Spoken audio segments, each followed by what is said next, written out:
So I want to welcome everybody to the Tuesday night Awareness Through Movement lesson streaming live inside Jackson Farm Kitchen in Jacksonville, Oregon. And it's pretty strange out there. There's nobody on the streets. But one of the reasons I think it's important to do this lesson is that the Feldenkrais Method is really effective at calming the nervous system. And so I promised last week, which was our first live stream, that I would talk about resting length of muscles and what that has to do with tension. And so maybe I'll start there. So I'm going to share my screen really quickly, just so I can give a little bit of background with some images that make it more clear. So what we're talking about is the resting length of the muscle. And actually, this is the one I want first. Yeah. So what's the difference between optimal tension versus disruptive tension? So if this is just meant to be one muscle so that it's easy for people to understand. So the biceps muscle, when it's short, when you bend your elbow, it's short, right? When you lengthen your elbow, the biceps muscle is at its greatest length, right? So that's all that muscles can do. They can only shorten, and that's an active process, or they can lengthen, and usually they lengthen either, by the opposite side contracting, or they lengthen because there's weakness, or they lengthen because we relax, right? So the resting length of a muscle, if you're an athlete, you'll know that the ideal resting length of a muscle is in the middle. It's the length that generates the greatest active force. So, for example, if you try to lift something with your arm completely extended, you don't have nearly as much power because it's at its greatest length. And by the same token, if you try to lift something with your elbow completely bent already, the muscle doesn't have a lot of strength because it's at its shortest range. So when it's somewhere in the middle, when it's long and soft and ready, like a cat ready to pounce, or a leopard, or one of those big cats, they are in this mental state as well as a muscular state, which is the optimal resting length. They're not completely full of tension. And so the way this relates to what we're going through now as a society is that people have anxiety about what's going on. They're afraid of getting sick. They're afraid about their jobs. They're afraid about not having enough money, afraid about food, all kinds of things I can't even think of people are concerned about. So how do we create an atmosphere of presence and being calm and having a chance to enjoy this time that we have, which normally most of us don't have? And so what we're doing is we're going to do lessons that actually help calm the nervous system. And the nervous system is what is activated when people go into a state of fear. So it generates hormones that put us into a state of heightened readiness for an emergency. And that tension that we carry because of that also makes the muscles not very strong. So this image, where'd that image? There it is. So this image talks about optimal tension versus disruptive tension, in the sense that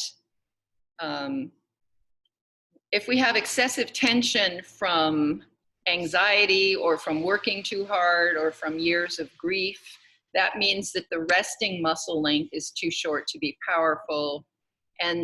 But my point is that people don't realize that too much tension is just as dangerous as no strength. In other words, that's when muscle ruptures happen, either, usually at the extremity of the muscle.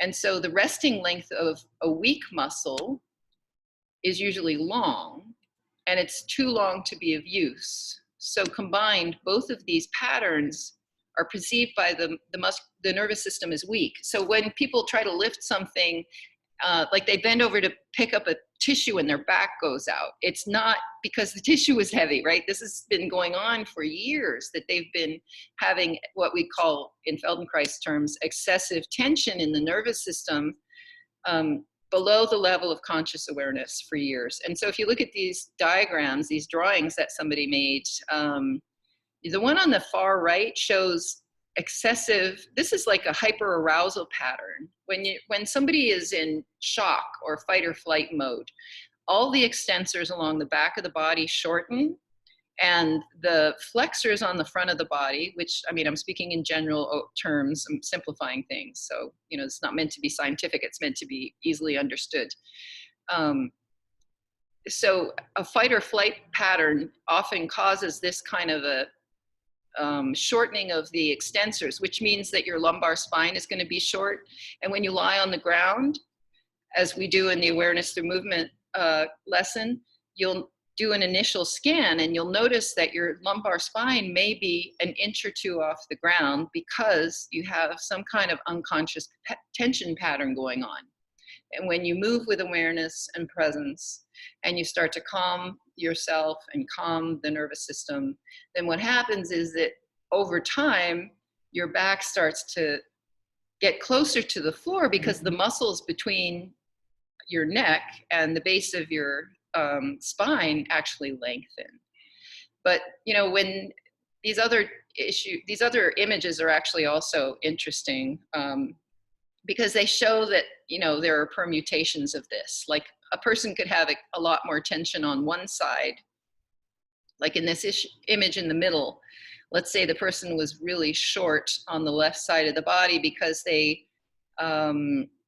had a right hip that didn't feel comfortable. And so they put all their weight on the left. And that would, you can see how it skews the whole thing, right? The pattern skews this one pattern that the person only perceives really as a hip problem affects the whole system. And that's why in the Feldenkrais system, we're working with the whole system, not just the parts, because we're not parts. You know, you can't study muscles because in order to study them, really, you have to dissect them and you can't dissect a living being. So in Feldenkrais, we approach the release of tension from the point of view of doing very slow movement that helps release the tension in a completely different way than most exercise does.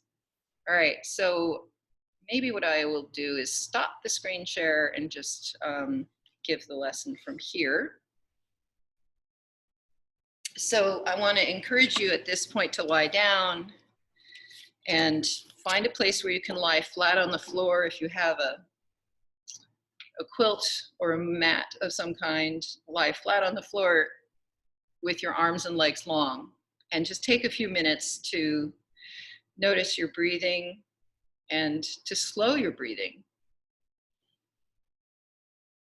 And we don't trust, you know, we have an instinct to control. It's almost like we're programmed to try and control our environment and ourselves. And this is only heightened in a situation like what we're experiencing globally. So by tuning into your breath, that's one of the ways that you can really start to tune into the fact that you don't have to control everything. Your autonomic nervous system breathes for you.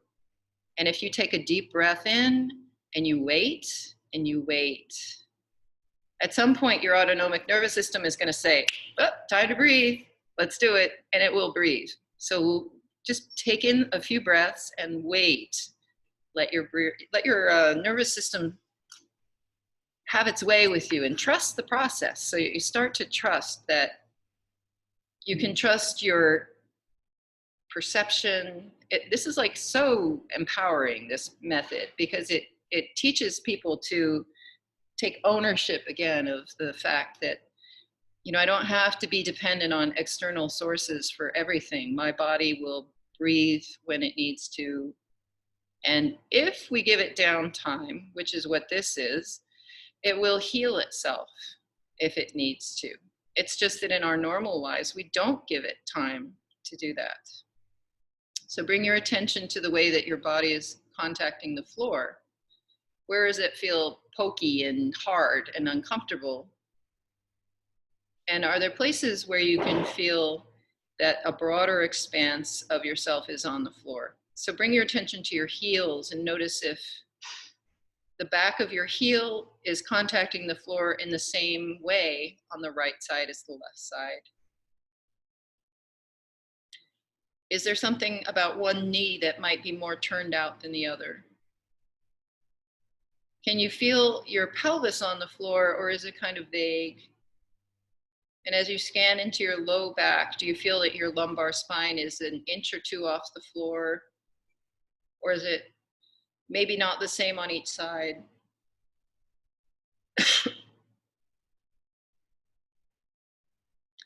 Notice if you can feel your shoulder blades and the pressure underneath the back of your head. So I want you to imagine a line from the top of your head to the base of your tailbone, and notice if that line is straight or if it's C-shaped, like that image that we were looking at. Excuse me.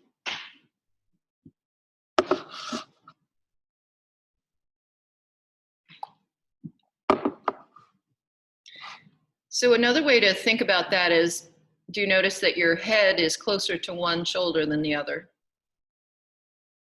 Or that your head is perhaps, your face is facing to one side more than the other? And the other piece I want you to notice, if you would, is sense where your elbows are resting against the floor.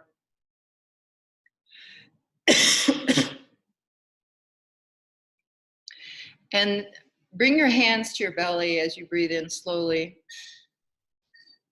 And slide your hands down away from your belly button a little bit until you can feel, maybe with the outside of your hand just below your little finger, can you feel the bony prominence on the front of your pelvis? It's the anterior superior iliac spine. But to the lay person, it's just that when you put your hands on your hips, your fingers will be resting right there on that bone that sticks out in the front of your pelvis. And notice if you drew a line in your imagination from the right side of your, see, I don't want to call it your hip because it's not your hip, right? Your hip is down on the side, right? This is that bony prominence at the top of your pelvis. Draw a line from there to the right shoulder. And on the left, from the one on the left to the left shoulder. And notice if the length of these is the same.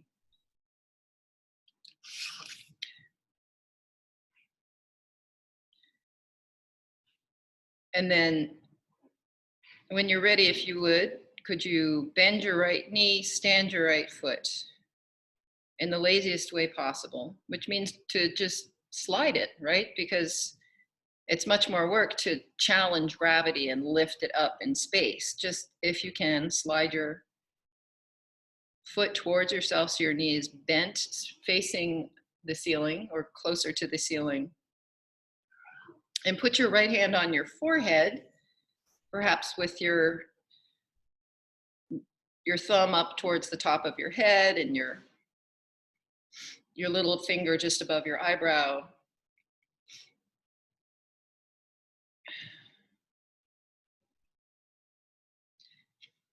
And then start to roll your head a little bit to the left with your knee, and roll your whole knee and head to the left. And if you're having any kind of pain in your foot, or you can't stand your foot for some reason, you'll see if you can do this without using any pressure through your foot. So do this many times. So you're rolling your whole self. So with the knee and the head and the elbow all to the left, and then back to your starting position again. And do this again and again, very slowly. And this is an undifferentiated movement, right? So you're rolling half of yourself so that you're almost coming onto your left side.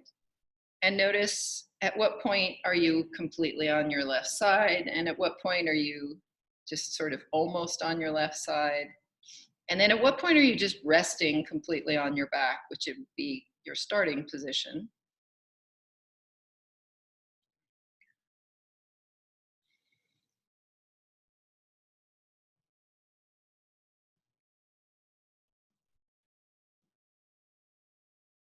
And then let that go and rest on your back for a moment. So why did I point to the idea of undifferentiated movement? Well, because when you have to do something that requires any kind of agility, you have to have highly differentiated movement, right? Like a rider, for example, needs to be able to sense uh, different things with hands and feet and to be able to use them independently. So, really, what we're playing with here is the evolution of learning that a baby goes through, because they start off on their back, right? They don't know how to roll over.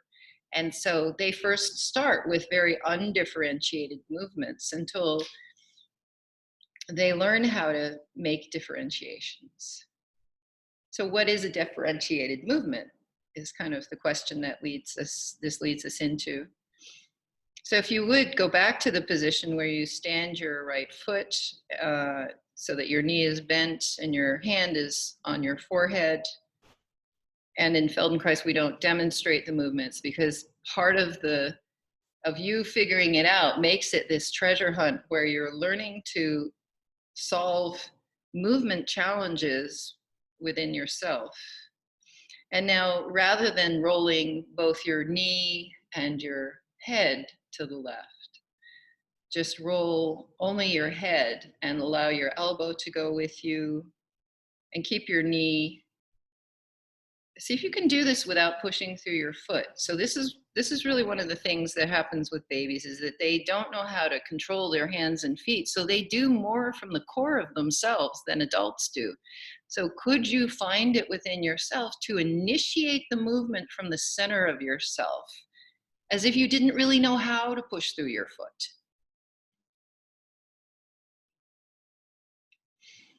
And then do this many times, do it slowly, and then come back to your resting position and see if you can find a way to make it easy and pleasurable, so that you're looking for the places where you roll easily, you're looking for the places where you move easily, and you're spreading the effort throughout the whole of yourself. That's really the key to figuring out this puzzle.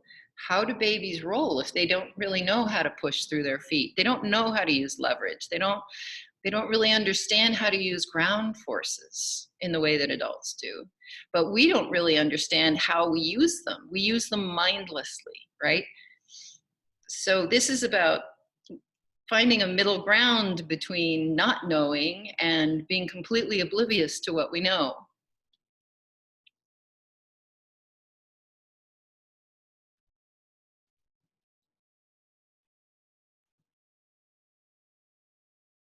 And then if you could stop for a moment, pause, as you would in any change of timing and agility, you need to pause before you switch, right? So now what if you were to just roll the lower body to the left while you keep your upper body forward, facing whatever is above you?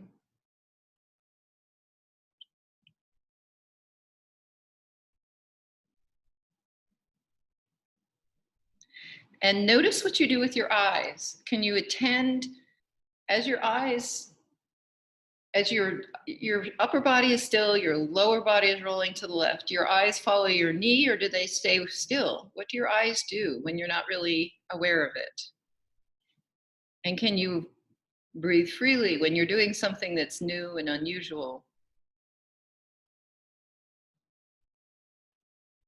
And can you let your mind follow one thing with great attention? So pause and shift the synchronicity of that so that your lower body is still, and now you're rolling just your upper body to the left and back to this neutral position. And notice what happens with your eyes. So the eyes, the nervous system organizes the neck around the eyes. I mean, there's a huge functional mystery going on with the eyes. And could you roll to the left and back, but let your eyes go in the opposite direction? So you're playing with a completely non-habitual movement in order to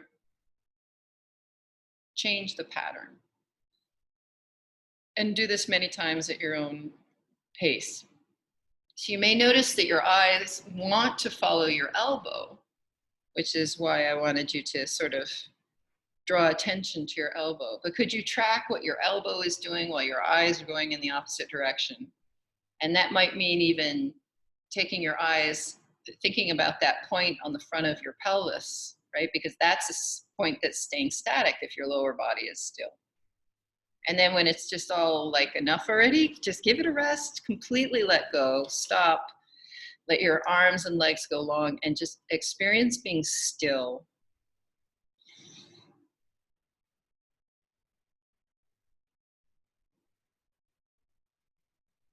Bring your awareness in the foreground to where are you moving when you inhale? Is there a sense of expansion into the top of the lungs all the way up to the collarbone, or do you only breathe maybe halfway up your ribs?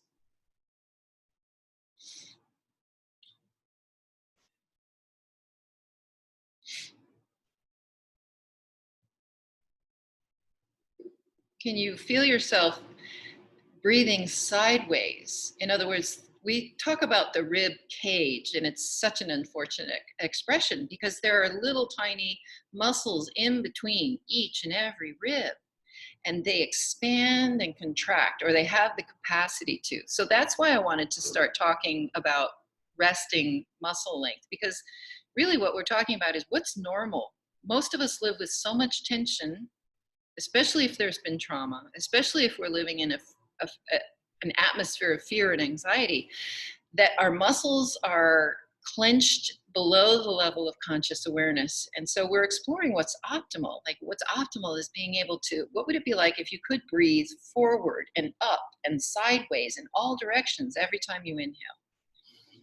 And notice that when you do work with the breath and with awareness and mindful attention in this way, that it does help calm the nervous system so that the housekeeping functions of the autonomic nervous system can take over. Digestion, relaxation, processing, the production of energy, the excretion of wastes cellularly. Like a cell is like a microcosm of everything a body needs. It needs water, oxygen, and the energy for movement is produced within the muscles. So if the muscles are tight, guess what? You're not going to have a lot of energy because they can't produce a lot of energy if they're really tight. There's not enough circulation. There's not enough blood flow. There's not enough room for the permeable pores at the cellular level to have the freedom for fluids and nutrients and electrical stimulus to go in and out of the cellular membrane, right? So a human being really is like a microcosm within the universe, but the cell is a representation of the entire being on a much simpler level. It just doesn't have as many distinct organs. So when you're ready, let's try another differentiated movement, and just one more time, go back to the same position that you were in. So you're going to bend the right knee, stand the right foot slowly, bring the right hand sort of so that it's sitting on your brow. And this time, could you take your upper body to the left while you see if you can take your lower body to the right? So this is so what's going on in your spine when you take your upper body in one direction and your lower body in the other? And can you breathe freely so that you have this sort of background, foreground skill that you're learning to augment? You're learning to scan yourself and pay more attention to not just what you're doing, but how you're doing it, and what's the quality of the way that you are with yourself. Can you do this in a way that's gentle, or is your habit to be abrupt with yourself? This is extremely revealing. How we move it reveals our attitudes about ourselves. And do this slowly at your own pace. And at some point, when you feel like it's time, so that you start to, again, just learning, every time we do this, there are thousands of, well, hundreds of lessons for all different parts of the body, but each one is constructed in such a way that you have these opportunities to notice, how can I bring more of myself to what I'm doing? If there's any part of you that feels it's overworking or straining, slow down and set the intention to spread the effort throughout more of yourself. And especially if there's any pain in your extremities, how could you use more of your core? Could you imagine rolling over with just your core if you had no arms and legs? And at some point, switch the synchronization so that you then take the lower body to the left and the upper body to the right. And take your time and go slowly, and only go as far as you can go without overreaching.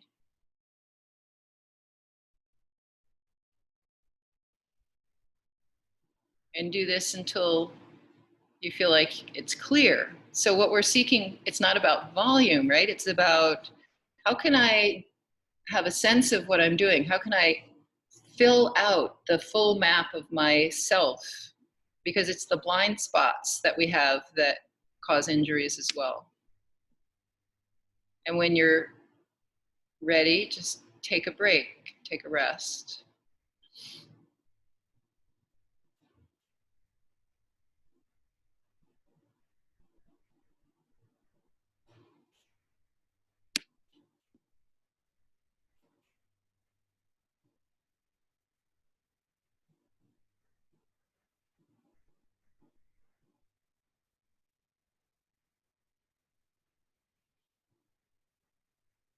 And while you're resting, I want to go over the principles, because I did do this last time, but they really are principles to live by. I mean, the principles that you get to practice in each and every awareness through movement lesson are amazing principles that can shift the way we relate to ourselves and to each other.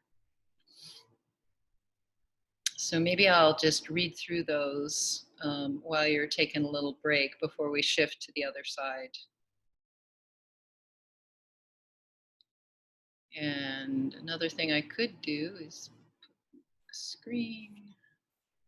So I'm calling this the path of least resistance, because really Feldenkrais is about learning how to find the easiest way to do something. The easiest way is usually the most functional way. So of these 7 principles, one is pace yourself, move slowly. You cannot hurt yourself if you move slowly. 2 is take time to process. Take brief rests whenever you want to. So I give lots of rests during the process of the time of, the entire lesson, but this is something you need to take off the mat into your life. You're in charge of your own experience. So rest when you need to. And sometimes I say that in an awareness through movement class, the person who stops and rests first is actually the quote unquote winner, which is obviously the opposite of most people's training. 3 is honor. Honor yourself. You're both subject and object, and your subjective experience is of primary importance. And 3 is amplify, focus. Focus on what works, amplify what works, because where attention goes, energy flows. And so when we focus on the problem, we augment the problem. So this ends the habit that we have as a society of focusing on problems, because it doesn't work. Like, what you focus on expands. So find what works, find what's easy. And 4 is appreciate. Find the most hedonistically pleasurable way to attend to what you're doing. So I'm going to read the others as we go along, or go back to them. But if you would, could you now bend your left knee, stand your left foot, and put your left hand on your brow so that your thumb is up towards the top of your head, and your elbow is up towards the ceiling, and the little finger is above your brow. And now go back to the first thing that we did. If you remember, it was an undifferentiated movement in which you were rolling the whole side over the other. So in this case, I didn't even go there, I think, on the other side. But what do you have to do with your opposite arm? It's almost like you have to do something with your right arm to get it out of the way. What do you have to do? So it's like the lesson is like a treasure hunt. It's like a koan, a puzzle, if you will, where you get to discover things about yourself that you hadn't noticed. So as it turns out, if you actually put your right hand out about 90 degrees, it does something different in the position of your shoulder, so that as you roll to the right, with your whole self, with your upper body, with your knee, notice what you do with your eyes. Do they follow your elbow more or less? Like, what's the easiest way to organize yourself so that you're aware of what you're doing with more of yourself? How can you injure yourself if you're paying attention to your whole self? And imagine what's going on with your spine. So each one of those vertebrae along the back of your spine has like a little shark fin on the back of it. And as you're rolling, they're all turning simultaneously in this undifferentiated movement. And then rest for a moment. Let it all go. Really experience the difference between work and no work. And actually, as you're resting, maybe take your head for a little bit of a spin, meaning roll your head slowly back and forth, and notice the quality of sensation you have on the right side of your neck compared to the quality of the sensation you have on the left side of your neck. Notice if it feels more open, more free on one side than the other.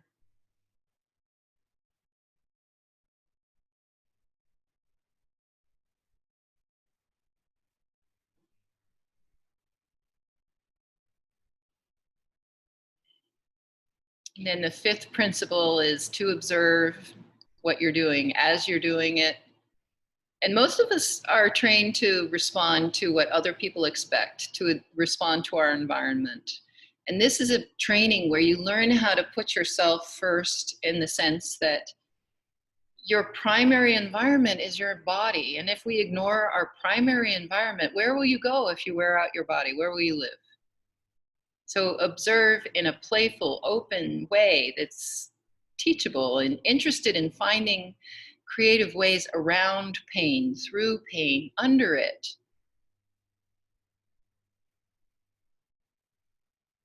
If you imagine how children learn, this is what we're reaching for. It's an approach to learning that is organic, that is not cerebral. It's not this sort of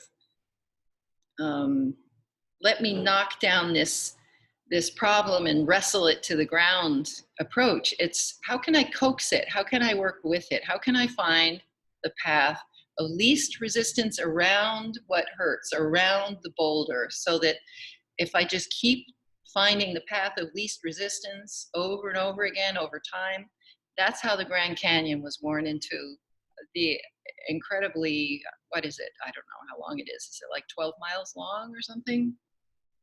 It's amazing. When you're ready, could you bend your left knee, stand your left foot, and put your right hand on your forehead again.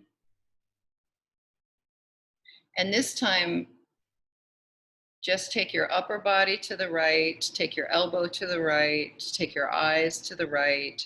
Notice if you have to push through your foot to do so. Notice at what point does that point on the front of your hip, at what point does that come up forward? It's like as you go to the right, your upper body goes to the right, your pelvis at some point has to follow. So notice the very moment of the inception of that lifting and what do you do with your knee? Do you keep your knee up towards the ceiling or do you let it fall a little bit? So at some point, start making your own variations where, like, what would happen if you have a tendency to do one thing, what if you had a tendency to try the other thing? So in other words, some of you might find that you let your knee drop to the right. What would happen if you keep your knee directly up towards the ceiling as you move your upper body to the right? And then go back eventually to what's easier for you. Only go within the range that's comfortable. And now could you stop and take your eyes in the opposite direction so that as your upper body goes to the right, your eyes go to the left. So one of the ways to work with a pattern, a habit, is to scramble it to the point where your brain just says, I can't do the habit anymore, I'm too confused. So pause. And then what happens if you just take your lower body to the right? What's your habit of using your eyes? Notice that you have a tendency, a preference for things that you've never even really done before with awareness.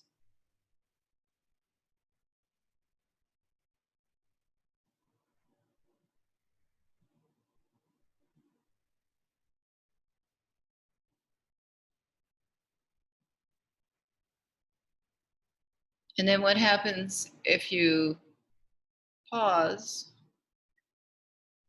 and do the very much the twisting movement, right? So if you take your upper body to the right and leave your lower body where it is, and then you take your knee to the right while your upper body stays where it is, so that you're taking the two halves, the upper and lower half of your body in a different direction, slowly, carefully, gently. What do you do with your eyes? Do they follow your elbow or do they follow your hip or your knee? And then scramble the pattern. So take your eyes in the opposite direction of whatever it was that you were just doing.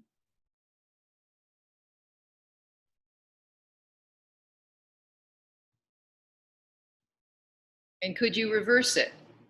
So any movement that we can do with a great amount of skill is done reversibly. So pause, switch the coordination so that the upper body follows and the lower body leads.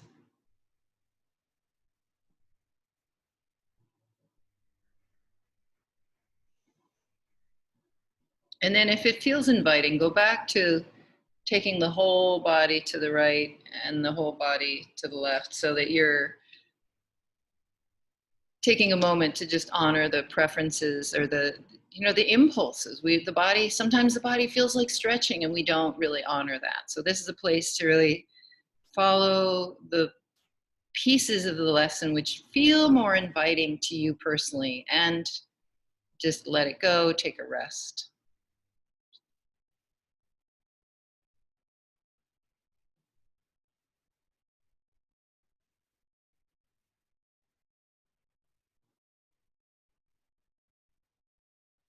And as you're resting,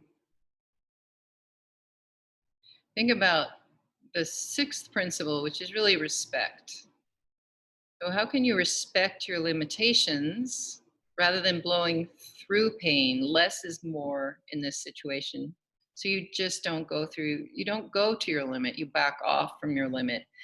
And gradually, as you make the movement more skillfully, more easily, you'll find that your range of motion increases spontaneously. There's no need to push through limits when you're gentle and you're mindful and you're attending to quality rather than quantity.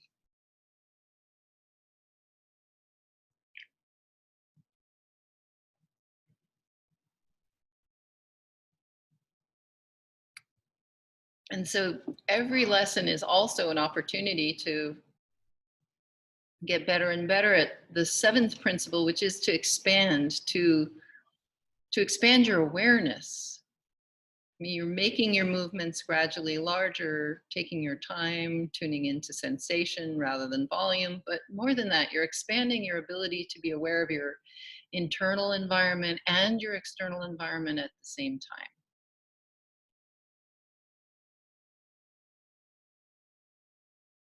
And ultimately, when you play with this for long enough, it's a mind blowing experience.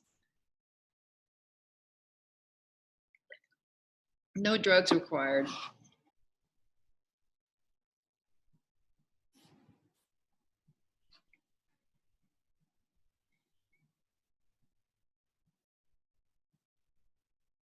So when you're ready, if you would, bend your left knee, stand your left foot, put your left hand on your brow. And could you soften your ribs as you take your upper body to the right, so that your lower body stays where it is, but you're turning your upper body to the right such that you start to allow your hip to come forward, so that that point on the front of your hip comes forth over the midline. And what happens to the back of your head? It's as if you were to sort of imagine that you're looking up and to the right. Notice that you can allow the back of your head to slide. Can you visualize in your mind's eye what happens to your entire spine?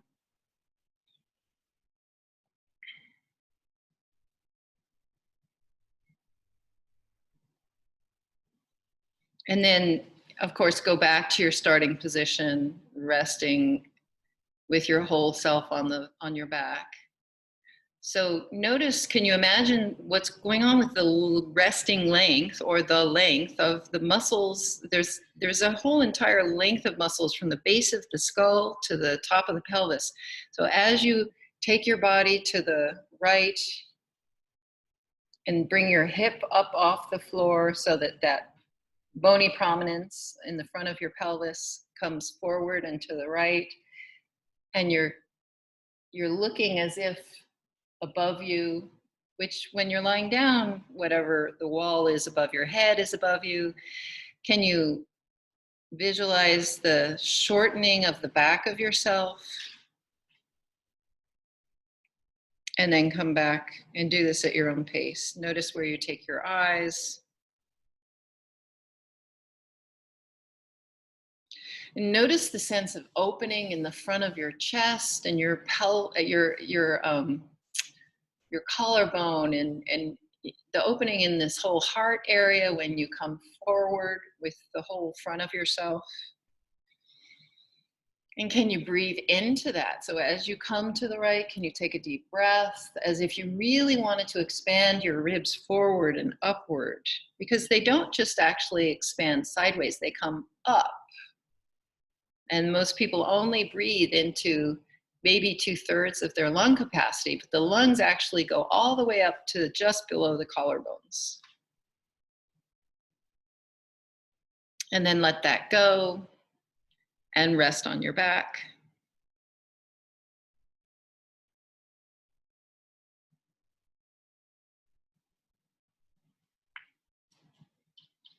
And scan as you're resting. What is the shape of your spine?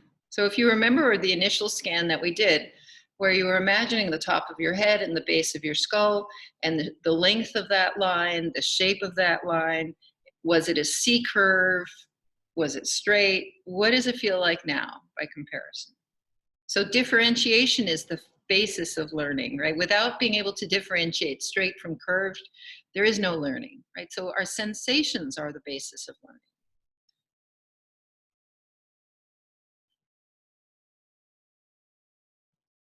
And think, while you're resting, how could we have a more measured response to the present moment?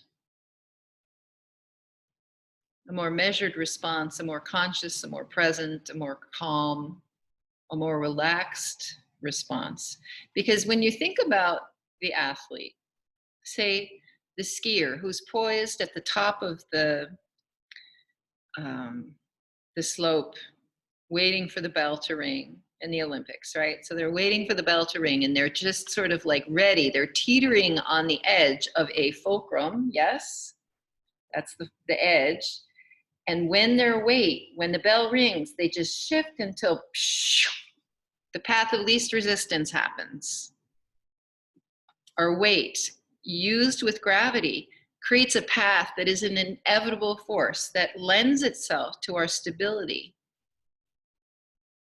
It's only when they get off balance that they're in danger. When they're centered over themselves going straight down that hill, that doesn't matter how fast they're going, they're stable, right? So on some level, this is about using movement to come to a place where you start to experience what it feels like to create a structure that is the path of least resistance, that leads inevitably to whatever it is you'd like to create, whether it's more agility, more balance, more safety, just as more mobility as we age instead of less.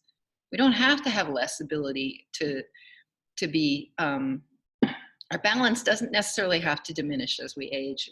If we do these kinds of lessons with awareness where we start to tune into our bodies, because the thing that keeps you safe, the thing that keeps you from falling as you age is primarily proprioceptive.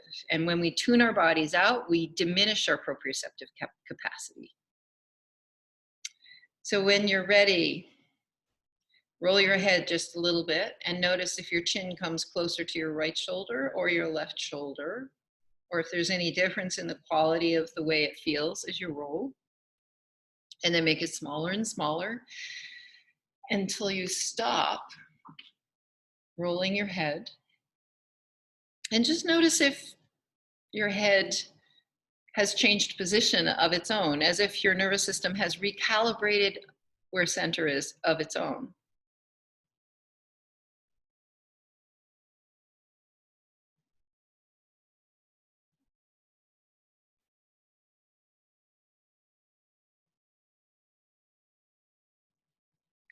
And then when you're ready, let's try that last movement once more on the other side. So bend your right knee, stand your right foot, put your right hand on your brow with your elbow up towards the ceiling. And now roll your upper body to the left until you feel like, oh, my hip is connected. It's time for the hip to come up off the floor, so that you're bringing that point on the right front of your pelvis forth until you can open. It's almost like you're bringing your elbow away from your pelvis as your pelvis goes to the left and the back of your head goes towards the back. And then, start small, end up on your back, and then gradually make it larger.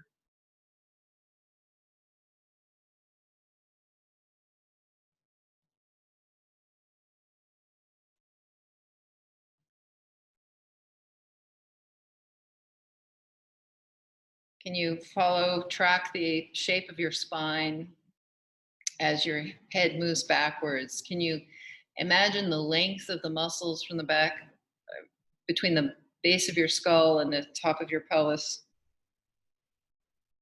And can you breathe deeply? Once you're really over to the left, can you open by taking a deep breath into your lungs such that you feel your chest expanding forward and opening and your ribs coming up and out, and you're really breathing all the way up into the lung underneath the collarbone or the clavicle. And do this until you feel like you're satiated. How else do we know when we're full but from the nervous system?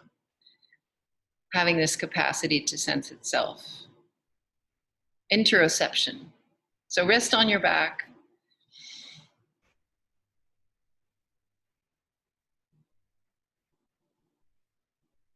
And notice how it feels good to be still after movement, so that you really are starting to take pleasure in the sensate experience of being in a body. One of the things that happens when we have tension for whatever reason is a disassociation or a tendency to not inhabit the body and to live in the head because it is perceived as safer. But if you remember back to when you were a child and maybe you liked to swim, maybe you liked to float, remember that there were times in your life where your relationship with your body was one of pleasure and joy and fun and spontaneity. And so what if you could do this practice that helps slow down your mind because you're having to attend more carefully to what you're doing? And it actually helped you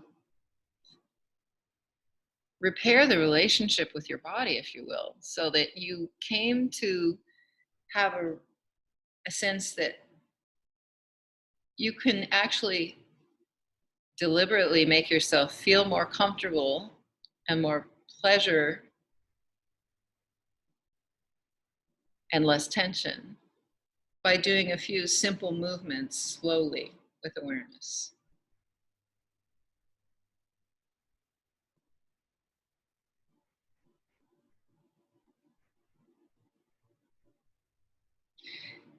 And then if you would,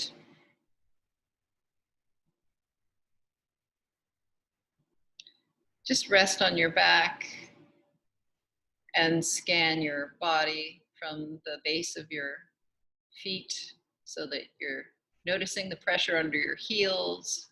Notice if it's the same on each side. Notice the pressure under your pelvis. Notice the way that your knees are facing. Has anything changed or is it the same? Is there a different quality to the front of your hip flexors? Do they perhaps feel more open or more clear in your perception of yourself than they usually do? We spend so many hours in sitting, so notice if there's an unfamiliarity there, a sense of just, oh, that's not a way of feeling myself that I'm used to, because you've changed the resting length of your hip flexors. So just rest for a moment, because I want to go there. That's an important piece. I just want to point out that you would have to do the same thing over and over again for hours before it would become something that you could perceive.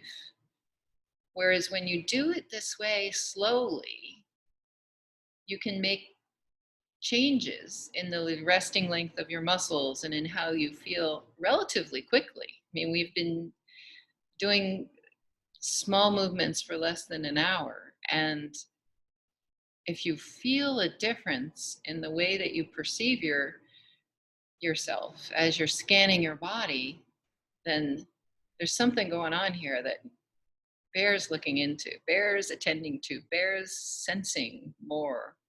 Like, Rome wasn't built in a day, and you don't go do math class once and say, oh yeah, I tried it, it was good, right? You have to immerse yourself in the process to really have the full experience of it. So you have to go back, you have to do it a couple of times. And it's about habit and patterns that we're unconscious of. And depending on who you talk to, it could take anywhere from 30 days to 90 days to really change a pattern or a habit. So I would give it a good 3 months. This is an amazing method. It's transformative. And it has incredible application to the times, because it is so good at helping people become more present and less reactive. So notice, if you would, scan your body and notice the space between your low back and the floor, and has it changed? Is it different? Are you more aware of where your shoulder blades are? Can you feel the expanse between your shoulders more clearly? Is there more room there? And what way are your elbows and arms contacting the floor? And just noticing if your head is also, was it turned a little bit to one side or closer to one shoulder when you started? Has any of that changed?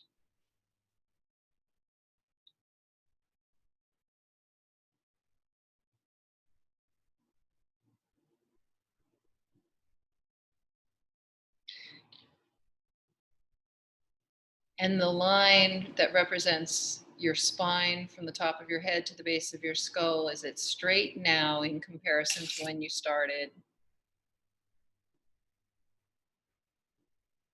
And is your mind perhaps just a different quality in your mind, a different calmness, like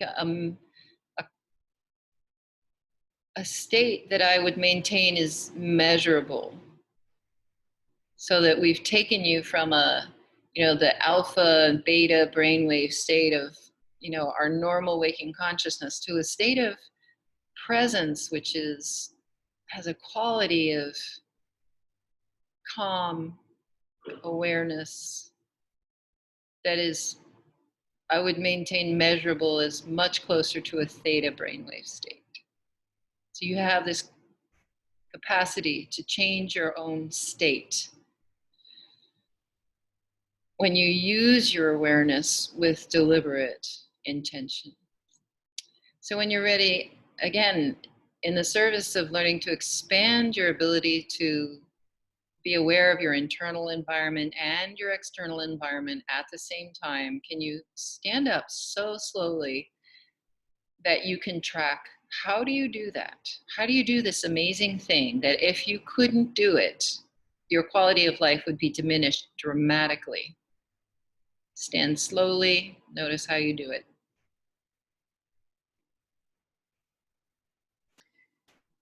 And perhaps stand there for just a moment and sway over your feet enough to notice, like, the way that you calibrate where center is, where stability is, where gravity is your friend, because it's a stabilizing force running directly through your head, down your spine, into the bones of your feet. The way you calibrate that is by trying variations. It's by swaying a little bit this way and that. And take it for a little walk before you go into your normal consciousness.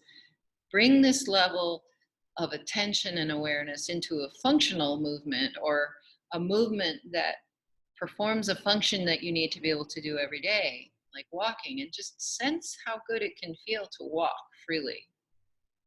And to have given your brain a little bit of time to recalibrate what its normal resting length is for each and every muscle. So if I had to sort of oversimplify and say how this ties back around to our opening theme, is that it gives the brain a chance to recalibrate what the resting length of the muscles is, so that the tension on the front of the body and the back of the body is more equal, and therefore more in the middle of the range, and therefore there's more of a sense of flow and ease, because you don't have one side that's shorter than the other, or one side that's longer than the other. And that's perceived by the brain as muscles that are strong, because they're not being distorted by tension. Tension's like background noise on a radio. It's actually a little bit like the quality of this video, because I think because I have the lights down, because I didn't want the only light in here sort of blows right into the middle of the screen. So I had turned the lights down for that reason. Anyway, that's it for today, and hope you tune in next week. And I'll be posting these on YouTube, and I hope you enjoy it. And I'm just trying to do my part. They're free through, I think, April 15th. And my part being, as I see it, to help people learn ways to calm themselves and not participate in the panic. Like I pretty much avoid, I know that people are suffering, but our anxiety only augments the suffering because it's a focus on what doesn't work. So I'm not diminishing in any way, shape, or form that there is suffering going on. I'm just saying, let's look at solutions. That's what I'm saying. All right, that's it for me. Have a great week. Love you guys. Bless you.